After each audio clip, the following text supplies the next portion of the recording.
മലപ്പുറം ജില്ലയിലെ number 1 jewellery majestic Jewellers. കുറ്റിപ്പുറത്ത് ലക്ഷങ്ങൾ വിലയുള്ള പോത്തുകളെ മോഷ്ടിച്ച കേസിൽ ഒരാൾ പിടിയിൽ. കുന്നുകുളം സ്വദേശി 24 വയസ്സുള്ള കുണ്ടത്തുവളപ്പിൽ റഹനാസിനെയാണ് കുറ്റിപ്പുറം CI മണികണ്ഠന്റെ നേതൃത്വത്തിലുള്ള പോലീസ് സംഘം അറസ്റ്റ് ചെയ്തത്. കോടതിയിൽ ഹാജരാക്കിയ പ്രതിയെ റിമാൻഡ് ചെയ്തു. കഴുത്തല്ലൂർ സ്വദേശി തലക്കുറ്റിപ്പറമ്പിൽ നബീൽ നൽകിയ പരാതിയിൽ അന്വേഷണം പുരോഗമിക്കുന്നതിനിടെയാണ് പ്രതി പിടിയിലാകുന്നത്. പ്രതി വിൽപ്പന നടത്തിയ 2 പോത്തുകളെയും പോലീസ് പിടിച്ചെടുത്ത് ഉടമകൾക്ക് കൈമാറി. തൃശൂർക്കാട് കാടംതൊടി റിയാസിന്റെ വീട്ടിൽ നിന്നാണ് പോലീസ് വിലപിടിപ്പുള്ള 2 പോത്തുകളെയും കണ്ടെത്തിയത്.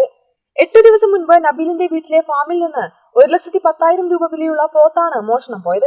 8 മാസങ്ങൾക്ക് മുൻപ് ഇയാളുടെ മറ്റ് 2 പോത്തുകളെയും കാണാതായിരുന്നു. 1,50,000 രൂപയുടെ പോത്തുകളാണ് അന്ന് മോഷണം പോയിരുന്നത്.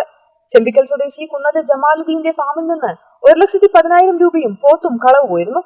ചെല്ലൂർ സ്വദേശി നാസറിന്റെ പോത്തും മോഷ്ടിക്കപ്പെട്ടിരുന്നു. 90,000 രൂപയുടെ വിലയുള്ള പോത്തായിരുന്നു മോഷണം പോയിരുന്നത്.